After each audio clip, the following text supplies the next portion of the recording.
What do I not understand? Bring that to class the next time, and then kind of go through that process.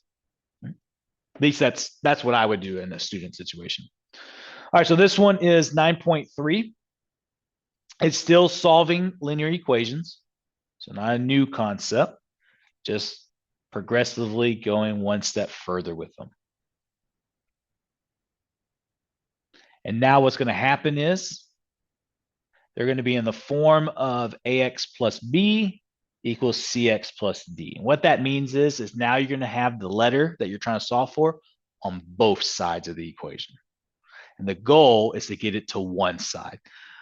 Some professors teach it always go to the left. I don't like negatives, so I'm going to try to move my smaller x over.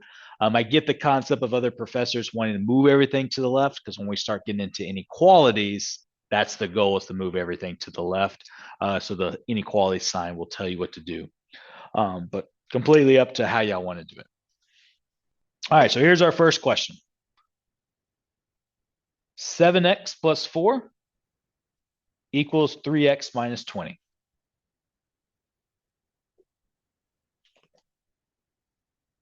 Before I can start solving it, I have to have only one variable. So in the past problems, we always combine like terms and got it down to one letter. To get them down to one letter, I cannot simply just combine like terms. They are on opposite sides of this equal sign. So to be able to combine them, I need to do the opposite operation and move them over. So this is where I start going, I don't want to deal with negatives. So what is smaller, 7 or 3? 3. So I want to move this positive 3x by doing what? Subtracting 3x. And if I do it to one side, I must all do it to the other. Now, one thing I also want you to notice, these are x's, not y's, but I'm lining up the variables. I lined up my x's here and my x's here, so that when I go to combine like terms, I'm combining with the right term.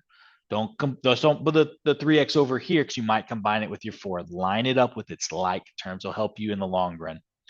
So now what is 7x minus 3x? 4x. And then I'll drop down the rest. This goes away. Equals negative 20. Now we're right back where we were on lesson 9.2. So what do I do next?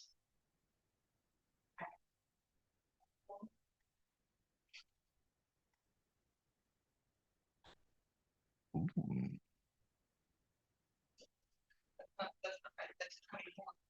Correct. You owe someone 20, you borrow another 4, now you owe them $24. Go ahead.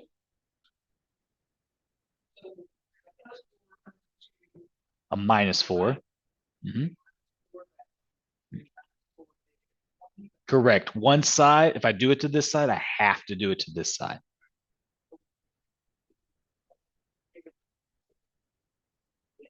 Correct. Yeah. If I was already in debt and I went further in debt, now I'm really in debt.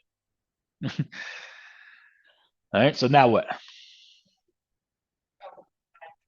Perfect. The 4 is now multiplied to the x. So the opposite of this is division. So I'm going to divide both sides by 4, which is negative 6. So think of it first as 24 divided by 4, and then know, all right, different signs gives me a difference sign. Good there? All right.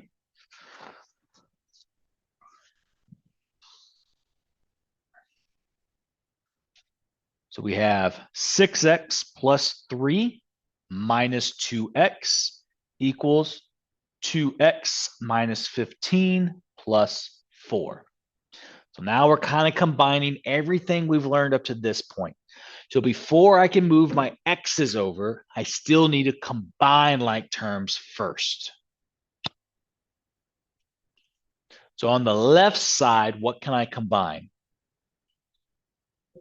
And what is 6x minus 2x? Yeah, in this case, yep, you're good. So in this case, you have $6. You buy something that's $2. I still have $4 left. But I will say when we deal with multiplication rules and then we got addition rules, that's the mix up because you're like, oh, that's different signs. It should be a negative, but that would be for multiplication and division. What can I combine on the right side? I'll drop down my 2x. What is negative 15 plus 4? Negative 15 plus 4. Negative 11. Perfect. Yeah, no, a 4. So in this case, you owe $15, you pay $4 off, you still owe $11 in that concept. Now we're back in the situation we were just a while ago. So now, again, the way I like to approach it is what is smaller, 4 or 2? 2. So I want to move the 2 over because I don't want to have to deal with negatives. So how do I move this positive 2x over?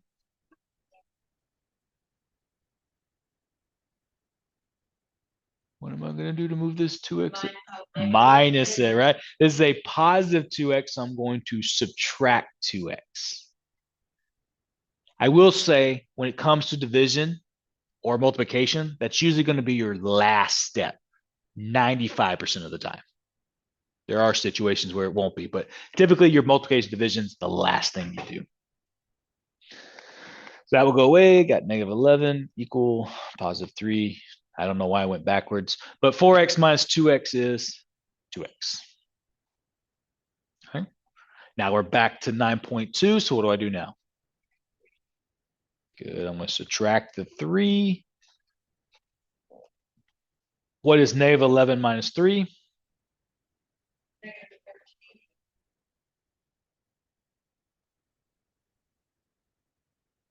Okay.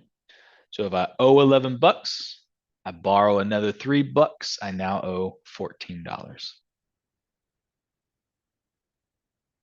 And now what's my last step? So notice, I mean, almost every step has either been, the last step has either been a multiplication of a reciprocal fraction or some type of division. So that will always be that last step. So again, ignore the negative for now. What is half of 14?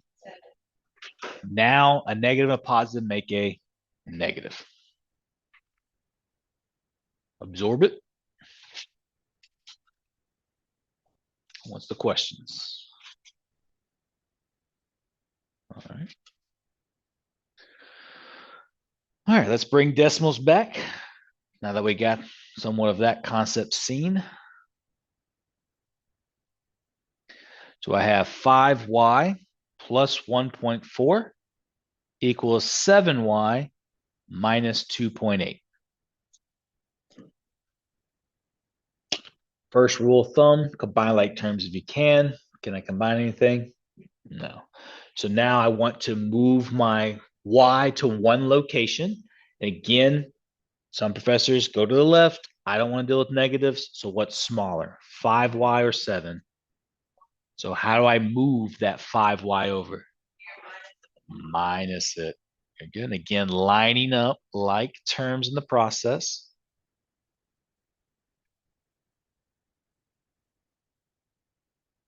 Seven y minus 5y. And drop down my minus 2.8. Are we okay with the y on the right side? Okay. Sometimes it freaks the student out. I'm like, if it does, just flip-flop it. Just however you're comfortable. So in this situation, what would I do next? Good. I have to get rid of the constant first. So the opposite of minus is to add 2.8.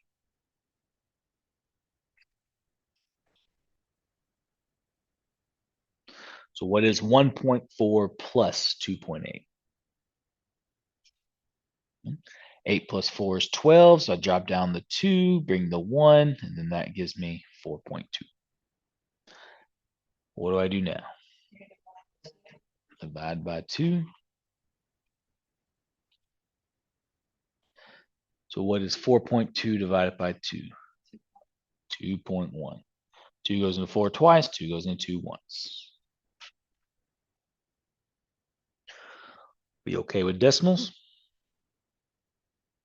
All right. Yep. Technically, fractions are money too, because you can turn them all into decimals, but then you have to be good at doing that. So, so it's like trying to figure out what's the best situation. All right, so let's look at fractions. 1/4 x plus 3/4 equals 1/2 x plus 2.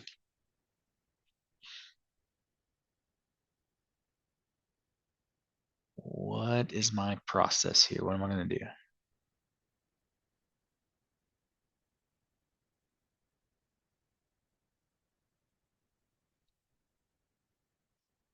It is. Now let's hypothetically say we didn't know that. I know that there's nothing I can combine, and I know I need to get x to one side. I know with fractions, they have to have the same denominator. So let's look at that. How do I make this 2 become a 4? So let's do that. When I do that, what's 1 times 2? 2 times 2.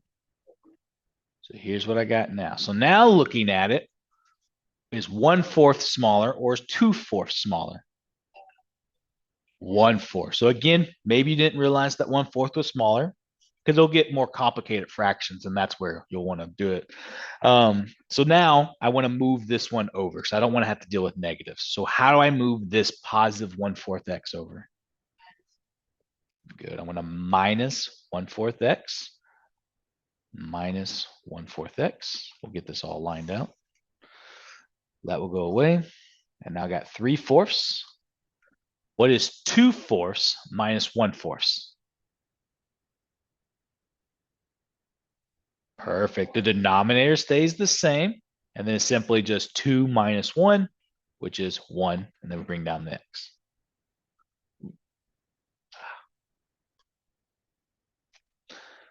What do I do next? Minus the 2. All right. How do I make a whole number into a fraction? Put a 1 underneath it. Switch back to this color. What do I need to multiply 1 to make it a 4? 4. And of course, what I do to the bottom, I must do to the top. So I now get 2 times 4, which is 8, and 1 times 4, which is 4. I know my answer will be a 4. So what is 3 minus 8?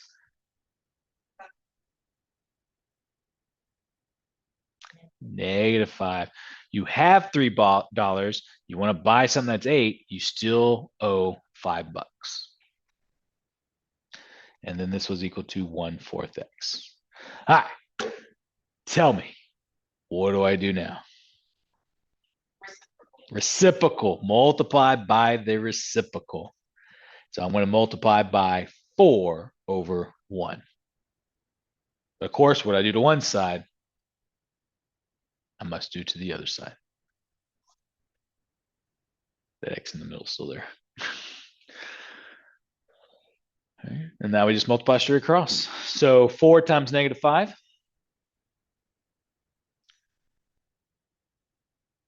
Good. -20. So 4 times 5 is 20. Positive, negative, make a negative. So I know that will be a negative. And then what's 1 times 4? 4. Now we can simplify this. What is -20 divided by 4? Or what is 20 divided by 4? 5. And then a negative and a positive make a negative. Different signs get a different sign. So we good? All right. Let's bring something back in. Let's say bring something. Let's bring something else into it. So number 5, they start presenting you questions that look like this. They start bringing in these parentheses. Can anyone tell me what parentheses operational wise means? Distribute, and distributing is what operation out of the 4?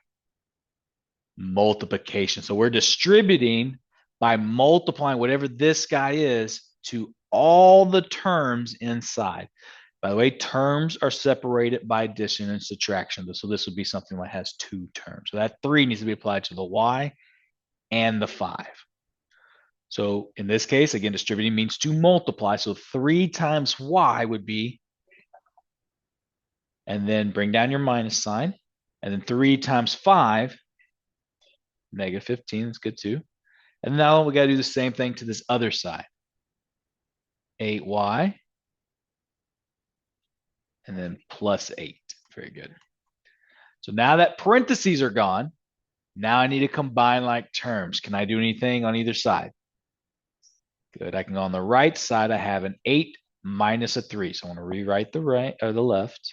Ooh, oh, get my words together. Which would be positive 5. All right. Now I got rid of the parentheses. I've combined like terms. Now I need to get the y to one, or the variable to one side. What's smaller, 3 or 8? 3. So how do I move this 3y over? So I'm going to subtract 3y. Again, lining up my like terms. That will go away. Drop down the negative 15. Do make sure you're attaching that sign to the number. A lot of students will lose the minus sign. 8y minus 3y. 5y, perfect. Plus 5. Now we're back down to 9.2, where it's a two-step equation. What do I do next? Gotta get rid of the constants. So the opposite of adding 5 is subtracting 5. What I do to one side, I must do to the other. So I get negative 20. Perfect. Ooh, equals. And then what's my divide by 5? Good. Focus on the 20 divided by 5 first. Get 4. Negative, positive, give you that negative sign. So we're good there? Yeah. The calculator will come in clutch for you on that part as long as you know what operation you're doing. Am I multiplying? Am I adding? Is the reciprocal? That part you're going to have to remember, but then the calculator can do the rest. The 84 is what I'm used to. It does just about everything that an Inspire will do, and it might be a cheaper version, but any graphing calculator will work. So whatever you find fancy at the Walmart or Best Buy or wherever y'all go shopping. Yeah, they got smaller versions that do just about the same thing this does. What you need to, what this calculator does is a lot of advanced things. We just really just need to be able to do the 4 functions and be able to graph. Yeah, we just need basic operations. We're not getting into creating images and stuff. That's way down the line. All right, so now we're going to take this kind of version. Oh, there's too much stuff coming up. Okay. 84, yeah, that's what I grew up with, and it does just like everything that Inspire. It's actually, in my opinion, less complicated than Inspire. Inspire is almost too advanced, and it's like there's a lot of buttons. Yeah, that's what we see. Yeah.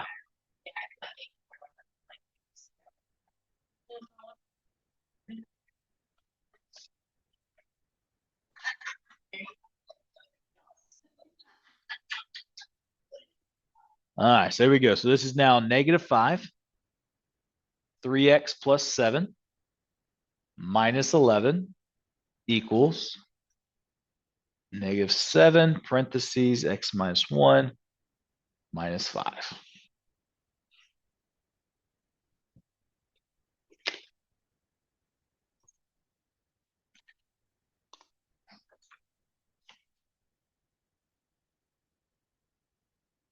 All right, what do I do first? Very good. You got to get rid of all of these parentheses by distributing and which is just multiplying. So negative 5 times 3x is good. Negative 15x. The 3 and the 5 will make 15, and then a negative sign will make this a negative sign, or different signs will make a different sign. And then negative 5 times positive 7. So it will be 35, but they're different signs, so it would produce a negative. So it makes a different sign. Now, do I apply this to the 11? No, this is not in parentheses. So I only multiply to the things inside the parentheses. So the negative 11 will just drop. Okay. Do the same thing to the right. So negative 7 times x is negative 7 times negative 1 is positive 7. Two negatives will produce a positive, and then 7 times 1 is 7. And then drop down that minus 5. Now that all parentheses are gone, now I can combine like terms.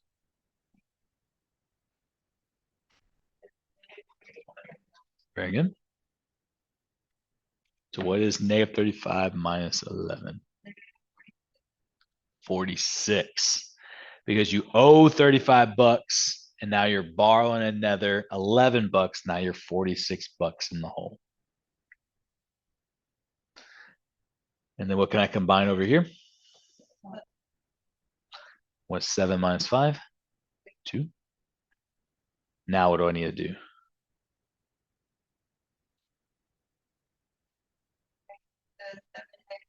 Which one would be smaller, negative 7 or negative 15?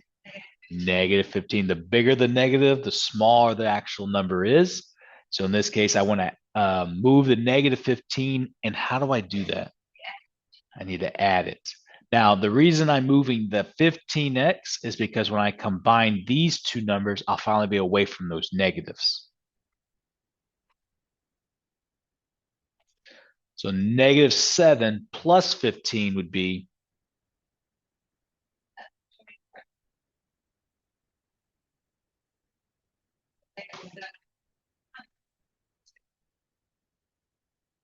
you owe someone 7 bucks. You happen to have $15. When you pay them back, how much you get? 8. This would be 8. Now I'm done with the negatives. And again, a little 4-function calculator would have told you the same. 7, a little negative, plus 15, get 8 bucks. And then I'm going to drop down that plus 2. So now what do I do? Minus the 2.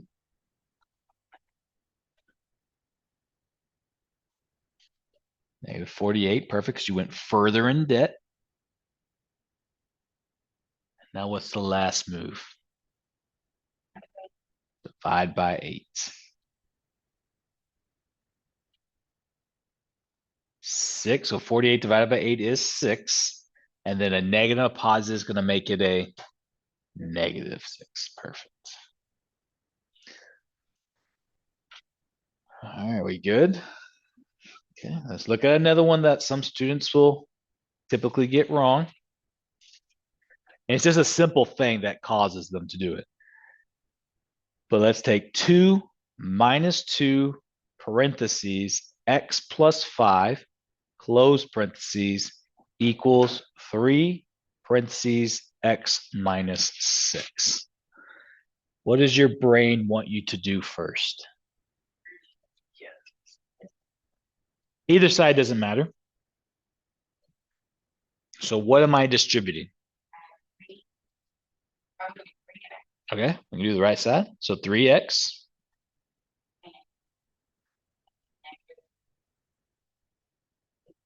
$18, good.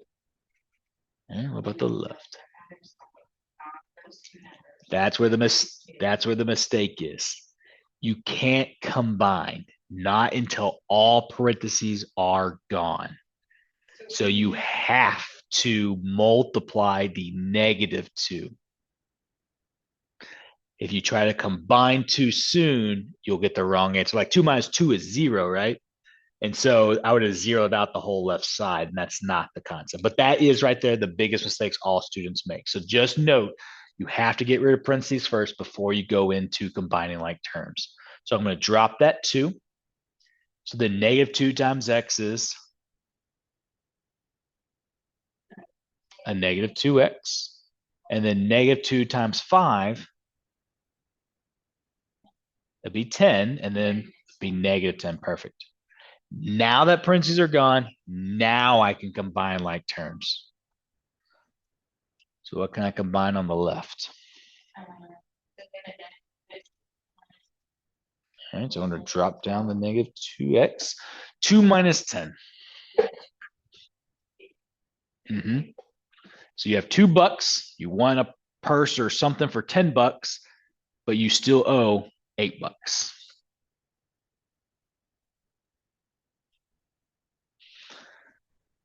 Which X do I move?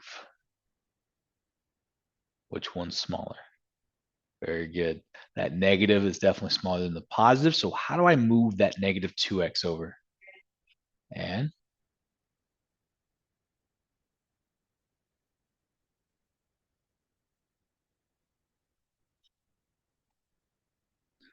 3x plus 2x, 5x.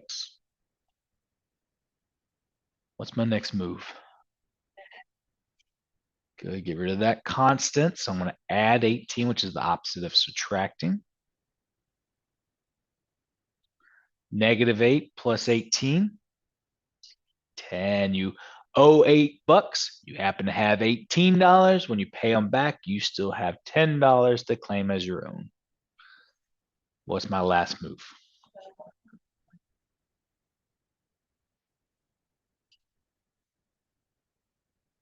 Two equals x, right?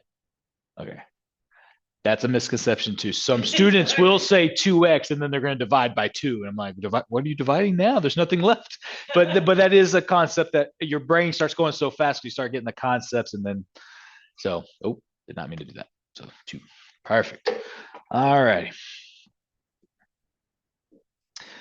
All right. So then it gets a little kind of weird here at the end. And it now asks you to identify what type of equations you have. Right. So there's 3 type of equations you can get.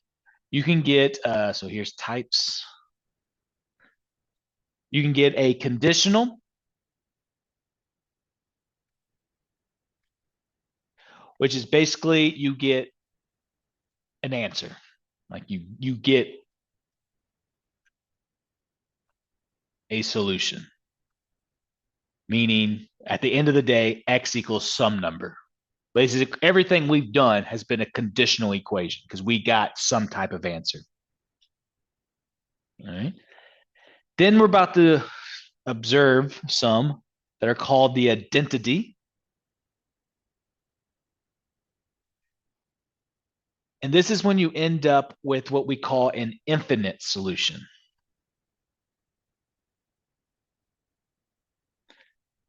Now, what happens here after you do all your solving, you're left with a equals a. Now, I know those are letters, but act like a is a number. So this is like 9 equals 9. Is that a true statement? So therefore, this would be called an identity. All of your variables got vanished after you combined them, and then you were left with just numbers, and it happened to be a true statement. So for example, 9 equals 9. That's what would happen. The last one is called a contradiction. This is a no solution. And what happens here is after you combine your x's, they all disappear, but now you're left with like a equals b, meaning you're left with, I don't know, it could be like 2 equals 9. Is that a true statement? No. So when this happens, it's a no solution and it's called a contradiction. Right? So these are your 3 types. Conditional, that's all we've done today. We're about to go see some identities and contradictions.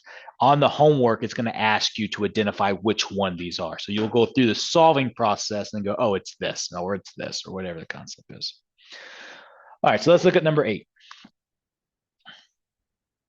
So we are given 4x minus 17 plus 3x equals 7x plus 49.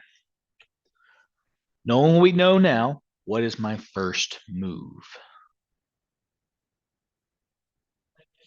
Good. Got to get rid of parentheses first. So I'm going to multiply.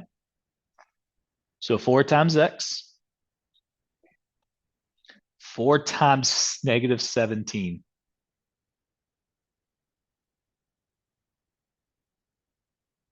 That's it. Good. Negative 68. Completely off topic. It has nothing to do with the class. both of my kids just made the number sense team for their second and fourth grade. So it's like a real proud math father. But that's how they do it too. They'll what they do in their heads, they'll do like 4 times 10 and then 4 times 7 and then add the two results up. So I love number sense. It's good stuff. Anyways, off topic. Back to it. Now what would I do? That's that ADD for me that there. What do I do next here? All right, what can I combine? Perfect. So what's 4x plus 3x? There again. Now, when we try to get x to one side, and we're looking at the smaller number. What's smaller, 7 or 7? Either one. How do I move the sevens though? So I'm going to minus the 7x on both sides, and again, lining up my terms. And I'm left with negative 68 equals 49. Is that a true statement? No. So this is a contradiction, which is a no solution. So when it asks you what type of this is, you would say contradiction. And then I don't know if it's going to ask for a solution, but it would be a no solution. Contradiction is the answer that your homework's looking for. Yeah, it's going to ask what type of equation is this. So you have to solve it first to determine what type it is and then go from there. You would, oh, no, that's all for you. So take as many notes so that your future self can look at it and go, all right, this is what this means. On the test, you will submit your work on that, the Thanksgiving test, test 2. So all your scratch work, I'll have a Dropbox and Blackboard. You will turn in your work and that will just, I'll be able to look at it and go, you did it, or AI did it, because it's pretty easy to notice, to get the credit. So the way it works, your cell phone has a notes app where you can take notes. If you go in there and add like a new note, there's a option like the little 3 dots. It'll say scan to PDF. Oh, okay. So you can actually just scan, flip, scan, and it'll make it all one single PDF completely free, because I think every phone has the Notes app now. So yeah, that saved me big in college, and it still has it. So you don't have to worry about taking. And I've gotten so many like people taking a picture of it like way up here. I'm like, I don't need your whole face. I just want the homework. Like, I don't. You have to prove that it's you. But no, you do not have to turn in your homework. Just that one test you will. You could do that in a printer, and I'm good with that as well. All right, so I got a couple more questions, and then this will pretty much wrap up 9.3. We'll see where this takes us after that point. All right, so this one we have negative 3 times x minus 4 equals 12 minus 2x minus x. Again, you're asked to determine, is this a conditional, identity, or a contradiction? Well, the only way to do that is to solve it. So what do I do first? Gotta get rid of the parentheses. Negative 3 times x is negative 3 times negative 4.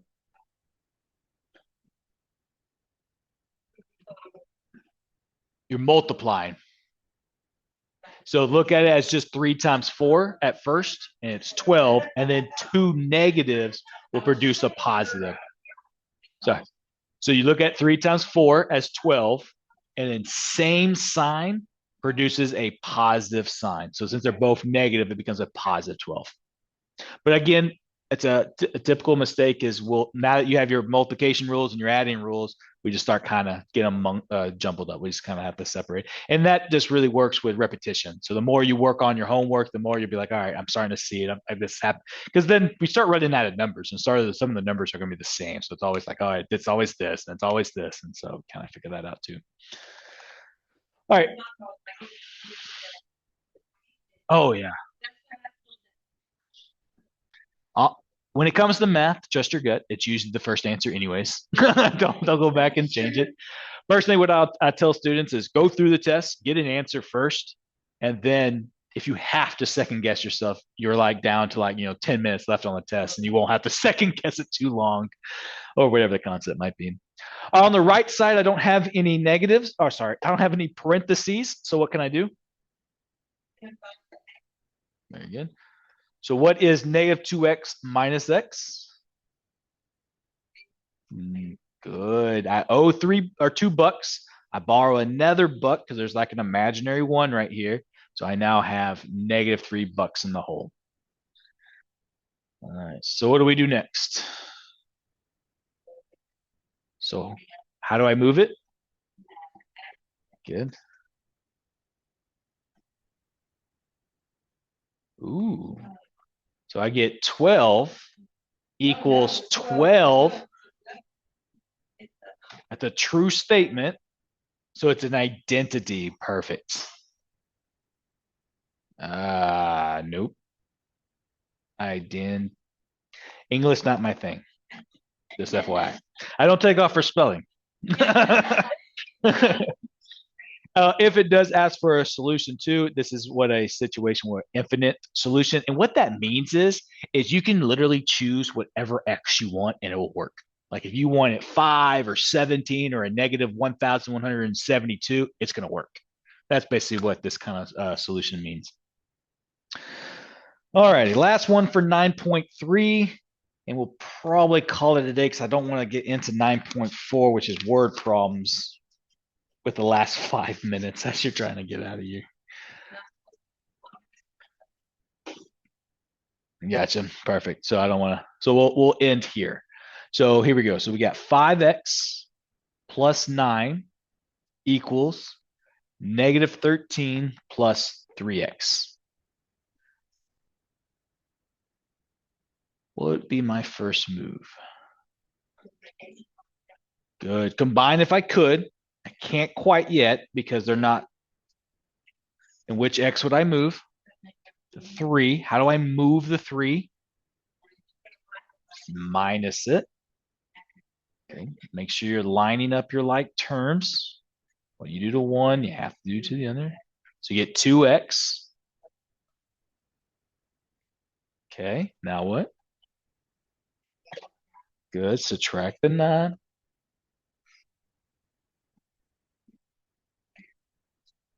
Good. Negative 22. You owe $13. You borrow another 9. You're now 22 in the hole. Divide by 2. What you got?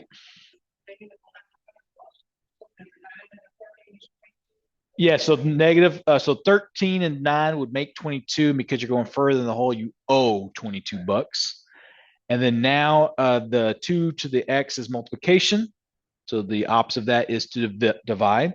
So I'm going to divide both sides by 2. Ignore the negative for right now. What is 22 divided by 2? 11. And then different signs make a different sign. Make it negative.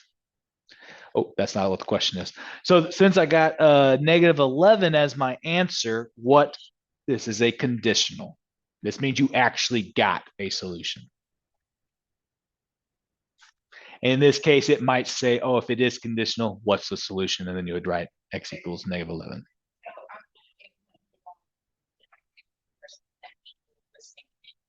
Yeah, if you get 12 equals 12, it's going to be a multiple choice. It's going to have like a little circle here for identity, contradiction, and conditional. And then you select which one you want. And typically the one with the conditional, and then go, all right, if you select this, what is the solution? So identity, I think, is your only option. But in some textbooks, you'll see an infinite amount of answers as well. All right. All right, so we have about 9 minutes left. Like I said, I would like to get into 9.4, but it's word problems, and I don't want to really get into that because I'm sure there'll be lots of questions. So we'll actually do 9.4 through 9.8, and we'll actually skip 9.5. So we're not going to talk about 9.5. So we'll do 4 sections, and we probably would have got 4 sections done today, but we had about 30 minutes of just trying to understand the class and get into stuff. So we'll have plenty of time to finish those 4. No, yeah, no, in your homework, there's no 9.5. We're not going to look at 9.5 at all. Yeah, we'll do 9.4, 6, 7, and 8 on Wednesday. Now,